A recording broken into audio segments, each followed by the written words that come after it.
तो नमस्ते दोस्तों, स्वागत है आप सभी लोगों का एक बार फिर से अपने YouTube channel dream India polytechnic study point में। आज के वीडियो लेक्चर में हम आपका इलेक्ट्रिकल डिज़ाइन ड्राइंग आपका सब्जेक्ट जो कि है वो पूरी तरह से ख़त्म कर देंगे। ठीक है, आपका वीडियो लेक्चर है 5वां। अगर आपने इसके पहले वाली वीडियो ना देखी हो तो डिस्क्रिप्शन में जाकर आप देख सकते हैं।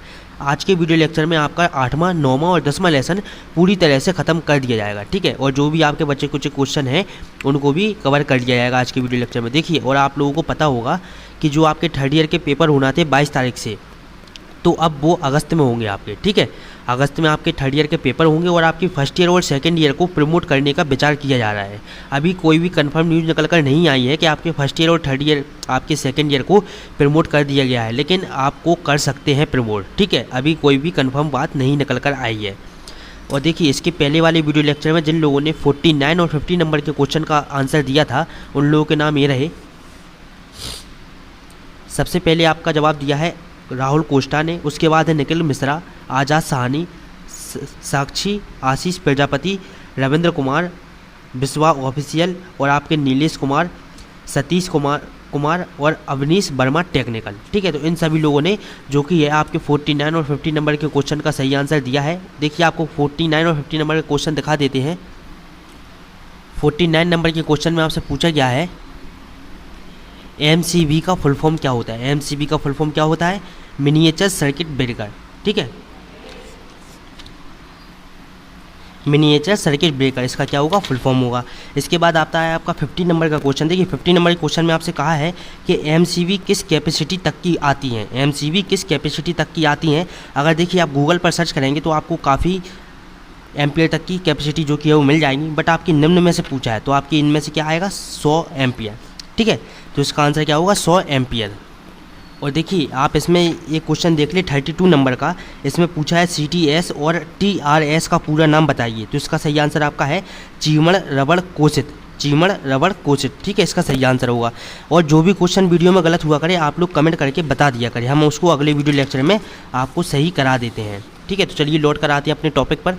देखिए, आज के टॉपिक में हम बात करेंगे 8वें, 9वें और 10वें लेसन के बारे में। आपका सबसे पहला क्वेश्चन आता है कि सर्विस कनेक्शन कितने प्रकार के होते हैं। सर्विस कनेक्शन कितने प्रकार के होते हैं? 5, 6, 3 या 2। तो आपका इसका सही आंसर होगा आपके सर्विस कनेक्शन जो कि होते हैं वो आपके 3 प्रकार के होते हैं। ठीक है, दूसरे नंबर के क्वेश्चन में आपसे पूछता है कि सप्लाई वोल्टेज के आधार पर सर्विस कनेक्शन कितने प्रकार के होते हैं। ठीक, आपके सर्विस कनेक्शन कितने होते हैं? 3। और सप्लाई वोल्टेज के आधार पर आपके सर्विस कनेक्शन कितने होते हैं? 4, 3, 2, 1। कितने होते हैं?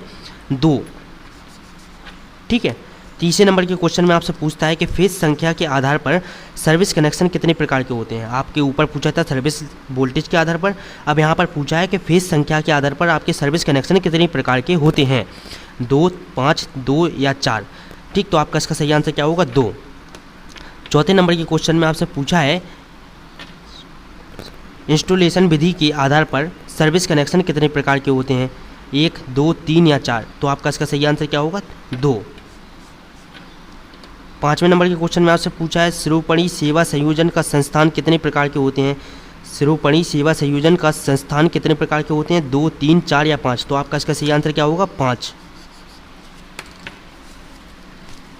इसके बाद आता है हमारे 6वें नंबर का क्वेश्चन कि 11 और 0.4 kV के उपकेंद्र कितने प्रकार के होते हैं। 2, 3, 4 या 5। तो आपका इसका सही आंसर क्या होगा? 3 प्रकार के जो कि है वो होते हैं। ठीक है, 7वें नंबर के क्वेश्चन में हमसे पूछता है कि शक्ति वायरिंग कितने प्रकार की होती है। शक्ति वायरिंग कितने प्रकार की होती हैं। शक्ति वायरिंग आपकी होती हैं 2 प्रकार की। 2 प्रकार की आपकी क्या होती हैं? शक्ति वायरिंग होती हैं। ठीक, 8वें नंबर के क्वेश्चन में पूछता है कि सभी मोटरें फर्श की से कितनी ऊंचाई नींव बना कर रखी जाती हैं। जो आपकी सभी प्रकार की मोटरी होती हैं वो आपकी फर्श से कितनी ऊंचाई पर रखी जाती हैं। 5 से 10 सेंटीमीटर नींव पर, 10 से 40 सेंटीमीटर नींव पर, 20 से 50 सेंटीमीटर या 20 से 30 सेंटीमीटर नींव पर। तो आपका इसका सही आंसर होगा 20 से 50 सेंटीमीटर नींव पर आपकी जो कि है मोटर्स फर्श से ऊंचाई पर रखी जाती है। ठीक है, 9वें नंबर के क्वेश्चन में आपसे पूछता है कि शक्ति वायरिंग में कम से कम किस आकार का एल्यूमिनियम का तार प्रयोग किया जाता है। जो आपकी सर्विस वायरिंग होती है, शक्ति वायरिंग में कम से कम किस आकार का एल्यूमिनियम का तार प्रयोग किया जाता है। 2.1 mm स्क्वायर, 6.6 mm स्क्वायर, ठीक, या फिर 1.5 mm² या आपका 7 mm²। तो आपका इसका सही आंसर क्या होगा? आपका इसका सही आंसर होगा 2.1 mm² की आकार का आपका एल्यूमिनियम का तार रखा जाता है। ठीक है, 10वें नंबर के क्वेश्चन में आपसे पूछता है कि मोटर, स्विच, स्टार्टर, वितरण बोर्ड तथा मुख्य बोर्ड फर्श से कितनी ऊंचाई पर लगाए जाते हैं। ये सभी जो आपके उपकरण हैं ये आपके फर्श से कितनी ऊंचाई पर लगाए जाते हैं? 2.0 mm, ठीक, 1.25 m या फिर आपका 1.5 या आपका 2। तो आपका इसका सही आंसर क्या होगा? 1.5 m।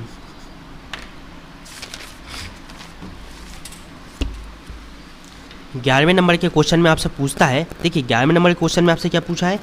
5 HP हॉर्स पावर तक की मोटर के लिए कौन सी स्टार्टर का प्रयोग किया था। आपकी जो 5 हॉर्स पावर की मोटर होती है उसके लिए हम कौन से स्टार्टर का उपयोग करते हैं?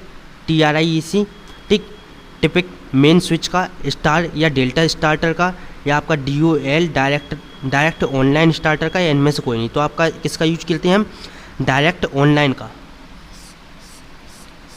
डायरेक्ट ऑनलाइन स्टार्टर का हम उपयोग करते हैं 5 हॉर्स पावर की मोटर को स्टार्ट करने में। ठीक है, इसके बाद आता है आपका कि 20 HP से अधिक क्षमता वाले मोटरों के लिए कौन से स्टार्टर का उपयोग किया जाता है। 20 हॉर्स पावर से अधिक क्षमता वाली मोटरों को शुरू करने के लिए कौन से स्टार्टर का हम उपयोग करते हैं? DOL starter, star delta starter, या ऑटो ट्रांसफॉर्मर स्टार्टर। तो इसका उपयोग हम करते हैं ऑटो ट्रांसफॉर्मर स्टार्टर। 12वें नंबर के क्वेश्चन में आपसे पूछा गया है कि मुख्य स्विच एक कलीय परिपथ के लिए उपयोग में लाया जाता है। आपके जो मुख्य स्विच होते हैं वो एक कलीय परिपथ के लिए उपयोग में लाए जाते हैं। ठीक, DPIC या आपके TRINIC या आपके TRIC या ये सभी। तो आपका इसका सही आंसर क्या होगा? DPIC इसका जो कि है वो सही आंसर होगा। इसके बाद आता है आपका घरेलू शक्ति परिपथों का लोड या भार नहीं होना चाहिए। जो आपके घरेलू शक्ति परिपथ होते हैं उनका भार कितने से अधिक नहीं होना चाहिए? 20 वाट से अधिक, 100, 1000 या 3000 या 4000। तो आपका 3000 वाट से अधिक नहीं होना चाहिए। ठीक है, इसके बाद आता है आपका 15वें नंबर का क्वेश्चन कि स्विच बोर्ड की विशिष्ट माप होनी चाहिए। आपके जो स्विच बोर्ड होते हैं उनकी विशिष्ट माप कितनी होनी चाहिए? 10 सेंटीमीटर से 18 सेंटीमीटर, ठीक, 8 सेंटीमीटर इंटू कितने? 10 सेंटीमीटर, 5 सेंटीमीटर इंटू 7 सेंटीमीटर, या आपका 7 सेंटीमीटर इंटू 5 सेंटीमीटर। तो आपका इसका सही आंसर क्या होगा? 10 सेंटीमीटर गुने आपके 18 सेंटीमीटर। इसके बाद आता है हमारा क्वेश्चन नंबर 16। देखिए क्वेश्चन नंबर 16 में पूछा है कि मोटरों की वायरिंग हेतु कंड्यूज की माप वाहन की चालक में उपलब्ध होती है। कितनी होती है? 1 से 2 मीटर, 3 से 5 मीटर, 3 से 4 मीटर, या 5 से 7 मीटर। तो आपका इसका सही आंसर कितना होगा? 3 से 5 मीटर। ठीक है, 17वें नंबर के आपका क्वेश्चन आता है। इसमें आपसे पूछता है 17 नंबर में कि मोटरों के लिए शक्ति तार स्थापना में कैसी वाहन नली उपयोग की जाती है या उपयोग में लाई जाती है? हल्की गेज की, ठीक, भारी गेज की, दोनों, या इनमें से कोई नहीं। तो आपका इसका सही आंसर क्या होगा? भारी गेज की। भारी गेज की हम क्या करते हैं? शक्ति तार स्थापना में कैसी भाग नली, भारी गेज की भाग नली हम उपयोग करते हैं। ठीक है, 18वें नंबर के क्वेश्चन में हमसे पूछता है कि लाइनों आधारों पर पड़ने वाली विभिन्न बल संतुलित स्थिति में नहीं होती है। ऐसे बलों को संतुलित अवस्था में लाने के लिए किसका प्रयोग करते हैं हम? टैंक अवस्था का, तड़ित शोधक का, या आपका कवच का, या इनमें से कोई नहीं। तो आपका इसका सही आंसर क्या होगा? टैंक व्यवस्था का। 19 नंबर का आपका क्वेश्चन आता है कि आधार परत के ऊपर से जस्तीकृत इस्पात के तारों या टेप की 1 या 2 परत दी जाती हैं, उसको हम क्या कहते हैं? लाइन चालक, कवच, भूमिगत, या लाइन, या इनमें से कोई नहीं। तो आपका इसका सही आंसर क्या होगा? कवच।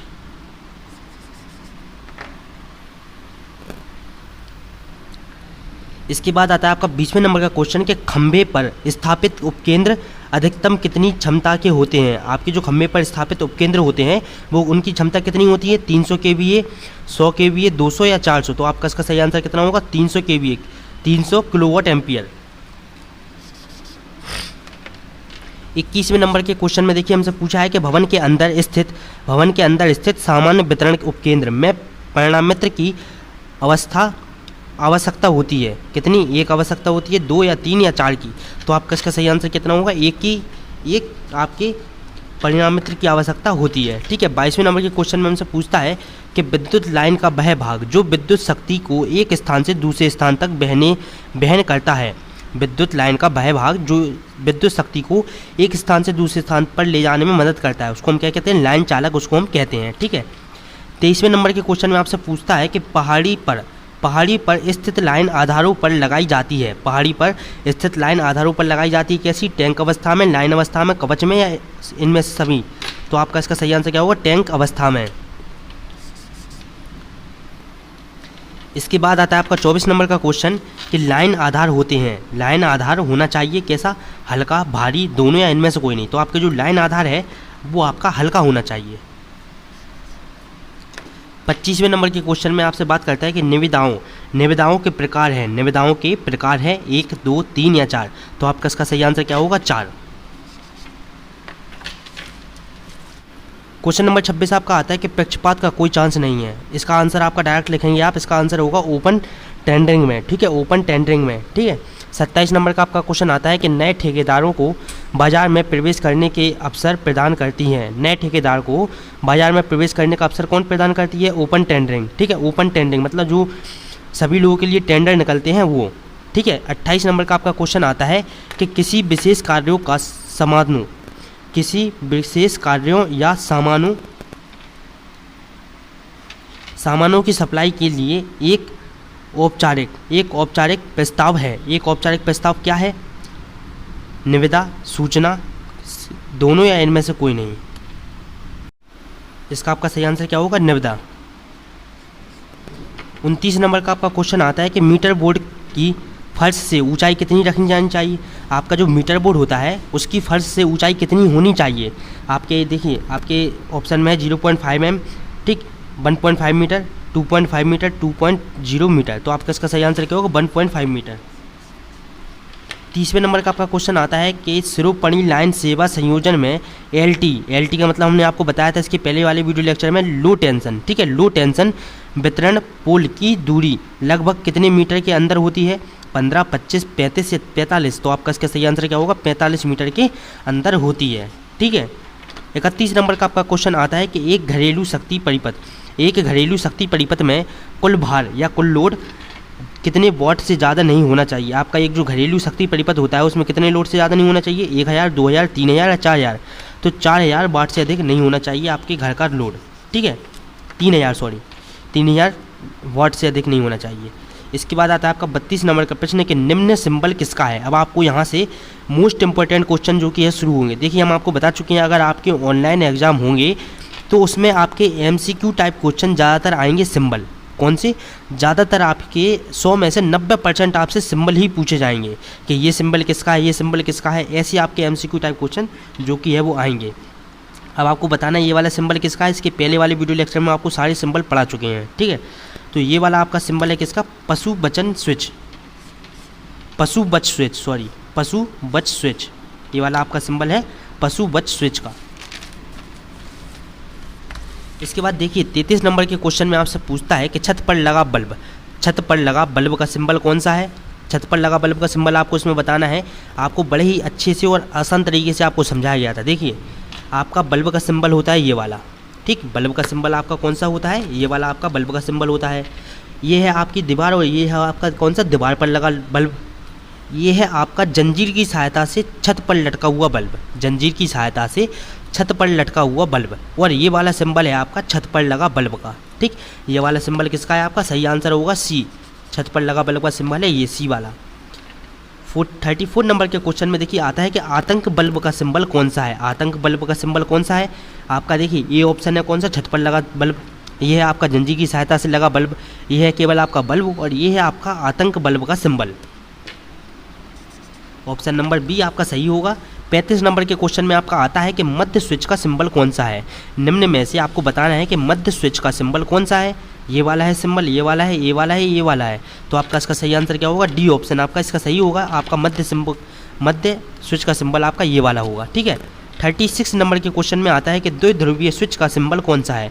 निम्न में से आपको बताना है कि द्विध्रुवीय स्विच का सिंबल कौन सा है। देखिए आपका ये है एक ध्रुवीय स्विच, ये है आपका 3 ध्रुवीय स्विच और ये है आपका 2 ध्रुवीय स्विच का सिंबल। इसके बाद आता है आपका 37 नंबर का क्वेश्चन। देखिए 5 एम्पियर सॉकेट आउटलेट, ये वाले क्वेश्चन में इसके पहले वाले वीडियो लेक्चर में सभी लोग कंफ्यूज हुए थे, ठीक है। 5 एम्पियर सॉकेट आउटलेट का सिंबल कौन सा है, ये वाला है सिंबल, ये वाला है, ये वाला है, ये वाला है। तो आपका 5 एम्पियर सॉकेट आउटलेट, देखिए हमने आपको इसके पहले जो एक वीडियो लेक्चर आया था उसमें आपको सारे डाउट क्लियर करवा दिए थे सॉकेट आउटलेट और सॉकेट पॉइंट को लेकर, ठीक। तो यहाँ पर क्या लिखा है, सॉकेट आउटलेट लिखा है, इसका आपका आंसर सही होगा ये वाला बी ऑप्शन, ठीक है। इसके बाद आता है आपका लटकन स्विच। लटकन स्विच का सिंबल कौन सा है, लटकन स्विच का सिंबल है आपका ये, ऑप्शन बी आपका सही होगा, लटकन स्विच का सिंबल। 39 नंबर के क्वेश्चन में आपसे पूछता है लाइन हॉप का सिंबल कौन सा है। लाइन हॉप का सिंबल कौन सा है, देखिए आपका लाइन हॉप का जो कि सिंबल है वो इस तरह से होता है, ठीक। लाइन हॉप का सिंबल आपका सी ऑप्शन सही होगा। 40 नंबर के क्वेश्चन में पूछता है कि सर्ज प्रोटेक्टर का सिंबल कौन सा है। इनमें से आपका सर्ज प्रोटेक्टर का सिंबल कौन सा है, ऑप्शन सी, ऑप्शन सी है आपका सर्ज प्रोटेक्टर का सिंबल, ठीक है। अब आपसे अगर हम पूछ ले कि ये वाला सिंबल किसका है, आपको आगे बता दें, ठीक। ये वाला सिंबल आपका लैंप का है, आपको बता दें, ठीक। लैंप का सिंबल अब आपका आ गया है कि लैंप का सिंबल कौन सा है, इसमें से आप किसका सही आंसर कौन सा बताएंगे। देखिए लैंप का सिंबल आपके इसमें 2 हैं, तो कंफ्यूज बिल्कुल भी ना हो, ये वाला सिंबल भी आपका लैंप का है और ये वाला सिंबल भी आपका लैंप का है। आंसर आपका क्या होगा, डी, बी और सी। 42 नंबर के क्वेश्चन में आपसे पूछता है कि डीसी मोटर का चिन्ह कौन सा है। इनमें से आपको बताना है कि डीसी मोटर का चिन्ह कौन सा है। तो आपका डीसी मोटर का सिंबल है आपका बी ऑप्शन। अगर आपसे पूछ लेता कि इलेक्ट्रिकल मोटर, ठीक, तो आपका सिंबल होता है ये ऑप्शन, ठीक। लेकिन आपसे पूछा है कि आपका इलेक्ट्रिकल डीसी मोटर, सॉरी आपका इससे पूछा है क्या डीसी मोटर का सिंबल कौन सा होगा, ये। अगर एसी मोटर का सिंबल पूछे तो ये वाला ऑप्शन होगा आपका, ठीक है।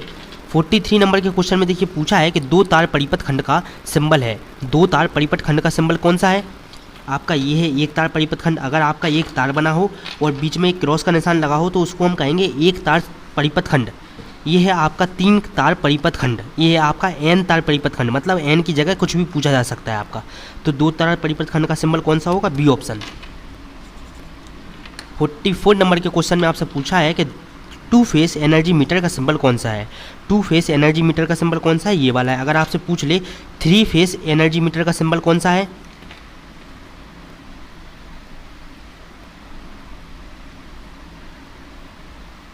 आपको केवल ये 3 लाइन कर देना है, इसमें 2 है इसमें 3, ये इसका किसका हो गया आपका 3 फेस एनर्जी मीटर का, ठीक है। 45 नंबर के क्वेश्चन में आपसे बहुत ही अच्छा क्वेश्चन आपसे पूछा है कि सीलिंग फैन का सिंबल कौन सा है। आधे से ज़्यादा लोग इस चीज़ में अब कन्फ्यूज होंगे। सीलिंग फैन का आपका सिंबल जो कि है वो कौन सा है, आप लोग सोचिए।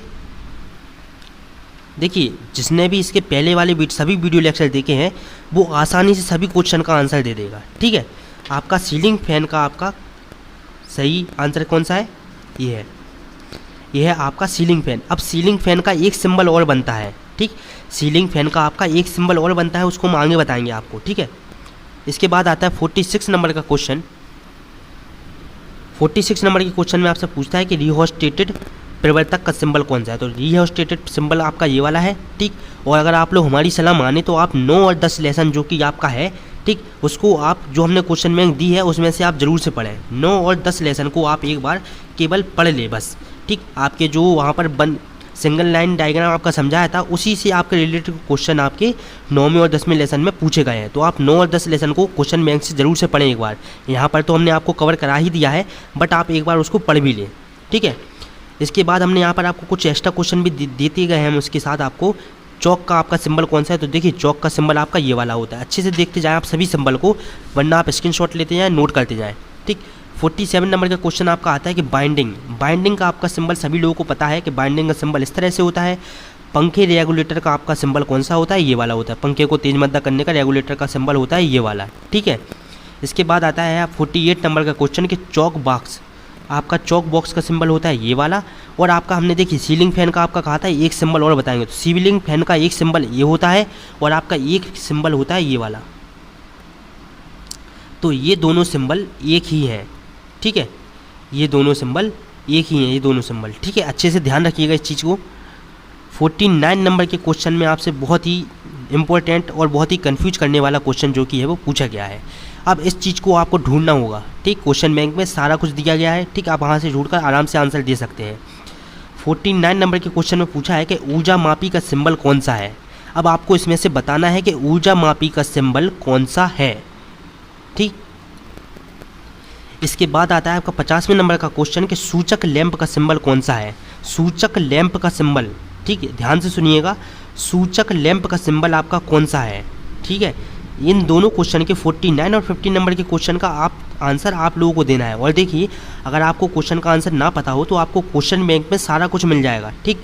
जितने आपके MCQ टाइप क्वेश्चन बनाए जा रहे हैं क्वेश्चन बैंक से और आपकी बुक से ही बनाए जा रहे हैं, ठीक है। बाहर से कुछ आपको उल्टा सीधा नहीं पढ़ाया जा रहा है, आपके कोर्स से ही आपको पढ़ाया जा रहा है। और देखिए, आप लोगों को बता दें, पॉलीटेक्निक के आपके 5th सेमेस्टर की स्टार्ट बहुत ही जल्द, आपके जैसे ही आपके पेपर होंगे उसके जस्ट बाद से ही आपके 5th सेमेस्टर की आपकी जो कि है क्लास यहाँ पर आपको मिलेगी। आपको सारे सब्जेक्ट पढ़ाए जाएंगे 5th सेमेस्टर के, जितने भी आपके इलेक्ट्रिकल आपके डिपार्टमेंट में हैं, ठीक। आपको सारे सब्जेक्ट जो कि है हमारे चैनल पर पढ़ाए जाएंगे, तो आपको कहीं पर भी भटकने की आवश्यकता बिल्कुल भी नहीं है। आपको सबसे सरल भाषा में और आसान तरीके से नोट्स दिए जाएंगे, आप उन नोट्स को घर पर बनाएं, ठीक, लिखते जाएँ साथ में। और आप अगर शुरू से अच्छी तैयारी करते हैं, तो आप हर सब्जेक्ट में 50 में से 40+ नंबर आराम से ला सकते हैं। 40+ नंबर जो कि है आराम से हर कोई ला सकता है। अगर आप शुरू से किसी भी सब्जेक्ट की तैयारी कर रहे हैं तो आप 50 में से 40+ नंबर जो कि आराम से ला सकते हैं, बड़े ही आराम से। तो जैसे ही आपके पेपर निपटेंगे या आपको प्रमोट करा जाएगा, जैसा भी आपका न्यूज़ निकल कर आएगी वो आपको टेलीग्राम चैनल पर बता दी जाएगी और आपको उसके जस्ट 1-2 दिन बाद से ही आपको चैनल पर क्लास मिलना स्टार्ट हो जाएगी। तो आप लोग बिल्कुल भी परेशान ना हो, आपको पूरा सब कुछ नोट से लेकर आपके पेपर की तैयारी तक हमारे चैनल पर कराई जाएगी। बस आप सभी लोग इसी तरह से सपोर्ट करते रहें और वीडियो को ज़्यादा से ज़्यादा शेयर करें सभी लोग, ठीक है। तो चलिए अब मिलते हैं अगले वीडियो लेक्चर में। 49 और 50 नंबर के क्वेश्चन का आंसर आप लोगों को देना है, ठीक है। क्वेश्चन बैंक में से देख लेना अगर आपको क्वेश्चन का आंसर ना आए तो, ठीक, वरना आप खुद से देने की कोशिश करना। अगर वीडियो अच्छी लगी हो तो लाइक, कमेंट और सभी दोस्तों के साथ शेयर करें और चैनल को अगर अभी तक सब्सक्राइब नहीं किया है तो जल्दी ही चैनल को सब्सक्राइब करें। नमस्ते।